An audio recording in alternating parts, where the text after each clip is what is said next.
Hello बच्चों, कैसे हैं आप? आई होप आप सभी अच्छे होंगे। प्यारे बच्चों, आज हम करेंगे कक्षा 4 के पर्यावरण के पाठ 26 को।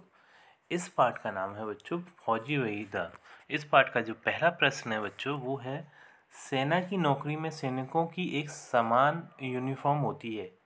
किसी ऐसी दो नौकरियों के नाम बताओ जहां सभी की एक समान यूनिफॉर्म होती है।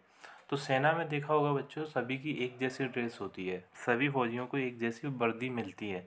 ऐसी हमें और दो नौकरियों के नाम बताना है जहां सब एक जैसी यूनिफॉर्म पहनते हैं। तो पहला है पुलिस। पुलिस वाले सब खाकी वर्दी पहनते हैं। और दूसरा है डॉक्टर। डॉक्टर भी सब एक जैसे ही कपड़े पहनते हैं। तो इस प्रकार से आपका ये प्रश्न क्रमांक 1 पूर्ण होता है। प्रश्न क्रमांक 2 ये है बच्चों, वहीदा भारतीय नौसेना में डॉक्टर है, तब वहीदा की क्या जिम्मेदारी होगी, सोचो लिखो।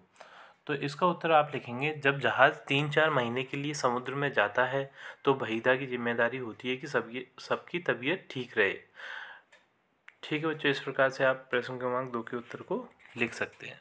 प्रश्न क्रमांक 3 ये है बच्चों, फौजी वहीदा थन्ना मंडी गांव जिला राजौर जम्मू कश्मीर की रहने वाली है। दिए गए भारत के मानचित्र में यह किस स्थान पर स्थित है, गोला लगाकर दर्शाइए। बच्चों, गांव तो इस मानचित्र में उनका नहीं दिखेगा, लेकिन है ना जम्मू कश्मीर जरूर हमको दिख सकता है। तो गोला हमें ना इस जगह पर जम्मू कश्मीर है, तो इस जगह पर हम एक गोला बना देंगे बच्चों। प्रश्न क्रमांक 4 ये है, दिए गए पैराग्राफ में छूटे हुए शब्दों को भरकर पूर्ण कीजिए।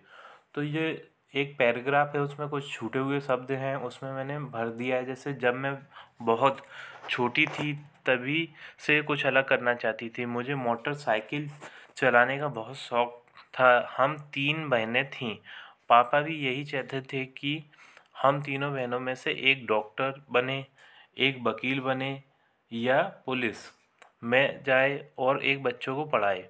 मैं भारतीय नौसेना में डॉक्टर बन गई हूँ और मेरी बहन जम्मू कश्मीर में है। इस प्रश्न क्रमांक 5 ये इस प्रकार है बच्चों, परेड से आप क्या समझते हैं, इसकी विशेषताएं बताइए। तो इसका आप उत्तर लिखेंगे बच्चों, जब परेड होती है तो पीछे 4 टुकड़ियां चलती हैं। पूरी परेड में 36 निर्देश देने होते हैं।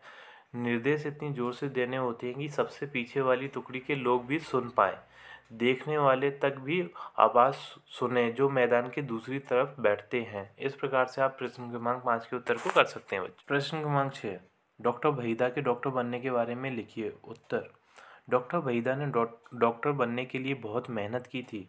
मेरे दोस्तों और घर वालों ने भी मेरी बहुत मदद की। मैंने जम्मू कश्मीर कॉलेज में दाखिला पाया। वहाँ मैंने 5 साल पढ़ाई की और MBBS की परीक्षा पास की। इस तरीके। प्रश्न क्रमांक 7 ये है बच्चों, लेफ्टिनेंट कमांडर के नाम में जो शब्द प्रिज्म में जुड़ा हुआ है उसका क्या अर्थ है। तो बच्चों, प्रिज्म क्या होता है, एक प्रकार का कांच का टुकड़ा होता है, कुछ इस टाइप का होता है, पिरामिड टाइप का। ठीक है, तो इससे क्या है, इससे देखने पर प्रकाश 7 रंगों में बिखर जाता है बच्चों। ठीक है, तो ऐसे ही डॉक्टर वहीदा के जो पिता थे वो भी चाहते थे कि मेरी बेटी भी अपने नाम को चारों तरफ बिखेरे, मतलब नाम को बनाए। ठीक है, इसलिए उन्होंने डॉक्टर वहीदा के नाम के साथ प्रिज्म शब्द जोड़ दिया था। ठीक है बच्चों, तो इस प्रश्न का उत्तर आप इस तरीके से लिख सकते हैं, लेफ्टिनेंट कमांडर के नाम में जो शब्द प्रिज्म में जुड़ा है यह नाम वहीदा जी के पापा ने दिया है, जिसका अर्थ होता है एक ऐसा कांच जो 7 रंग दिखाता है। वे चाहते थे कि मैं भी इसी तरह अपनी पहचान बनाऊं।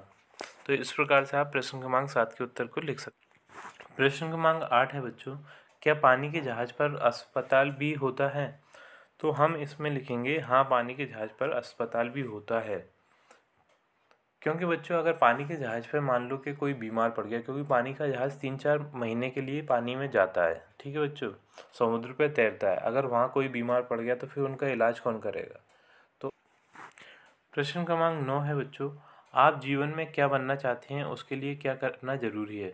तो बच्चों, मैं जीवन में वैज्ञानिक बनना चाहता हूँ, क्योंकि मुझे वैज्ञानिकों की तरह नए नए काम करना पसंद है और इसके लिए मुझे कड़ी मेहनत करना पड़ेगी, विज्ञान विषय लेना पड़ेगा। तो इस प्रश्न का उत्तर मैं इस प्रकार से दूंगा बच्चों, मैं जीवन में बड़ा होकर एक वैज्ञानिक बनना चाहता हूँ, क्योंकि वैज्ञानिक की तरह कुछ नया करना मुझे पसंद है।